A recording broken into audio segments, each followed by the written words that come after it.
പുതിയ നിയമഭാഗത്തിലേക്ക് വരുമ്പോൾ പെസഹായോടുള്ള ബന്ധത്തിൽ നമ്മൾ ഒത്തിരി കാര്യങ്ങൾ ചിന്തിക്കാറില്ല. സാധാരണ ഒരു ക്രൈസ്തവനോടുള്ള ബന്ധത്തിൽ, ഒരു വിശ്വാസിയോടുള്ള ബന്ധത്തിൽ, ഒരു ക്രിസ്ത്യാനി എന്നുള്ള ഒരു റിലീജിയസ് ബാക്ക്ഗ്രൗണ്ടിൽ നിൽക്കുന്ന ഒരു വ്യക്തിയോടുള്ള ബന്ധത്തിൽ അവന് പെസഹ എന്ന് പറഞ്ഞാൽ ഏതോ അപ്പം പുഴുങ്ങിയതും ഏതോ തരത്തിലുള്ള ഭക്ഷണം ഉണ്ടാക്കിയതും ഒക്കെ മാത്രമാണ്. പക്ഷെ നിങ്ങൾക്കറിയാമോ, വേദപുസ്തകത്തിനകത്ത് ആ ഒരൊറ്റ രാത്രിയിൽ, ആ പെസഹായുടെ ആ ഒറ്റ രാത്രിയിൽ പ്രധാനപ്പെട്ട 6 സംഭവങ്ങൾ ഉണ്ടായി. ഇതുപോലൊരു രാത്രിയിൽ, ഇതുപോലൊരു വ്യാഴാഴ്ച ദിനത്തിൽ പ്രധാനപ്പെട്ട 6 സംഭവങ്ങൾ. ഒന്ന്, ലൂക്കോസ് സുവിശേഷം 22-ാം അധ്യായം 1 മുതലുള്ള വാക്യങ്ങൾ വായിക്കുമ്പോൾ, ലൂക്കോസ് 1:22 മുതൽ 6 വരെയുള്ള ഭാഗങ്ങളിൽ യേശുവിനെ പിടിക്കുവാനുള്ള ഒരു ഗൂഢാലോചന ശത്രുഭാഗത്ത് ആ പെസഹ ദിനത്തിൽ ഉണ്ടായി. പെസഹ എന്ന പുളിപ്പില്ലാത്ത അപ്പത്തിന്റെ പെരുന്നാൾ അടുത്ത ആ ദിവസത്തിൽ യേശു കർത്താവിനെ ക്രൂശിക്കുവാനും യേശുവിനെ പിടിക്കുവാനും വലിയൊരു ഗൂഢാലോചന നടന്നു.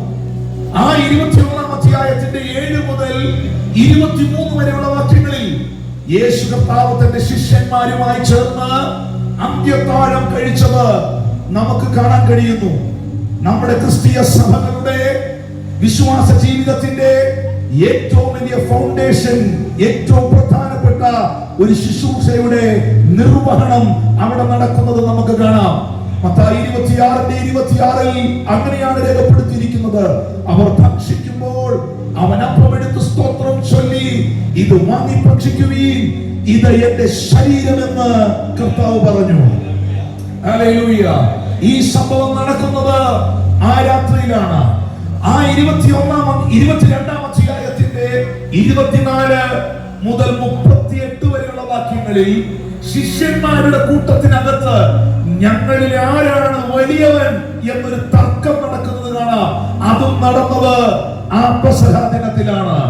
39 മുതൽ 46 വരെയുള്ള വാക്യങ്ങളിൽ യേശു കർത്താവിന്റെ ഗതശമന തോട്ടത്തിലെ ഏറ്റവും ശ്രദ്ധേയമായ വിയർപ്പിന് പകരം ചോര പുറത്തേക്ക് വന്ന അതിദാരുണമായ വേദനകൾ മാനവകുലത്തിന് വേണ്ടി സ്വീകരിച്ചുകൊണ്ട് പ്രവർത്തിച്ച ദൈവപുത്രന്റെ അതിശക്തമേറിയ പ്രാർത്ഥന ആ ഭാഗത്തിൽ നിങ്ങൾക്ക് കാണാം.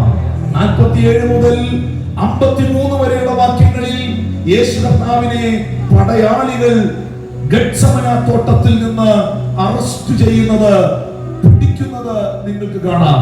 54 മുതൽ 62 വരെയുള്ള വാക്യങ്ങളിൽ യേശുവിനെ പത്രോസ് തള്ളിപ്പറയുന്നതും തള്ളിപ്പറഞ്ഞ പത്രോസ് അനുദപിച്ച് കരയുന്നതും നിങ്ങൾക്ക് കാണാം. പെസഹ എന്ന ഒറ്റ ദിവസം നടന്ന 6 സംഭവങ്ങൾ. അപ്പോ ഇത് അപ്പം ചുട്ട കഥയല്ല. ഒന്ന് കരം അടിച്ച് കർത്താവിനെ നന്ദി പറയാമോ? ഒരൊറ്റ രാത്രിയിൽ, ഒരൊറ്റ ദിവസം സംഭവിച്ചതാണ് ഈ 6 സംഭവങ്ങൾ. ഈ 6 സംഭവങ്ങളെയും കോർത്തിണക്കുന്ന, ഈ 6 സംഭവങ്ങളെയും വ്യക്തമാക്കുന്ന സുവിശേഷ ഭാഗമാണ് ലൂക്കോസ് സുവിശേഷം 22-ാം അധ്യായം എന്ന് പറയുന്നത്. നിങ്ങൾക്കറിയാമോ, ഞാൻ ഇതിനകത്ത് എല്ലാം പറയാനുള്ള സമയമില്ല. ഇപ്പോൾ തന്നെ ഈ മെസ്സേജിന്റെ ഒരു ഇൻട്രൊഡക്ഷനിലേക്ക് ഞാൻ വന്നിരിക്കുന്നു. അപ്പോൾ തന്നെ സമയം 9 മണിയായിരിക്കുന്നു. ഇത് വളരെ ആഴമായി സവിസ്തരമായി പ്രസംഗിക്കുവാനുള്ള നേരമില്ല. നാളെ പകൽ കുറച്ചുകൂടെ സമയം എടുക്കാം. എന്നാൽ ഒരു ഭാഗം മാത്രം കർത്താവിന്റെ ദാസൻ ഒന്ന് വായിക്കുവാൻ ഞാൻ ആവശ്യപ്പെടുകയാണ്.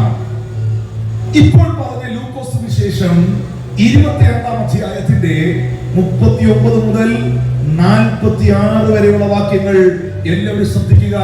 അത് മാത്രം സംസാരിക്കുവാൻ, ശുശ്രൂഷിക്കുവാനുള്ള സമയമേ നമ്മുടെ മുൻപിലുള്ളൂ. വായിക്കാം. പിന്നെ അവൻ പതിവ് പോലെ ഒലിവുമലയ്ക്ക് പുറപ്പെട്ടു. പിന്നെ അവൻ പതിവ് പോലെ പ്രാർത്ഥനാമലയിലേക്ക്, അല്ലെങ്കിൽ മൗണ്ട് ഒലിവ്സിലേക്ക്, പ്രാർത്ഥനയുടെ പർവ്വതത്തിലേക്ക് അവൻ പുറപ്പെട്ടു പോയി.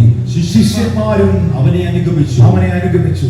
ആ സ്ഥലത്തെത്തിയപ്പോൾ അവരോട്, നിങ്ങൾ പരീക്ഷയിൽ അകപ്പെടാതിരിക്കാൻ പ്രാർത്ഥിപ്പീൻ എന്ന് പറഞ്ഞു. ഒരു പെസഹ ദിനത്തിൽ ഇതുപോലൊരു രാത്രിയിൽ ശിഷ്യന്മാരുമായി യേശു കർത്താവ് ഒലിവുമലയിലേക്ക് കടന്നുപോയി.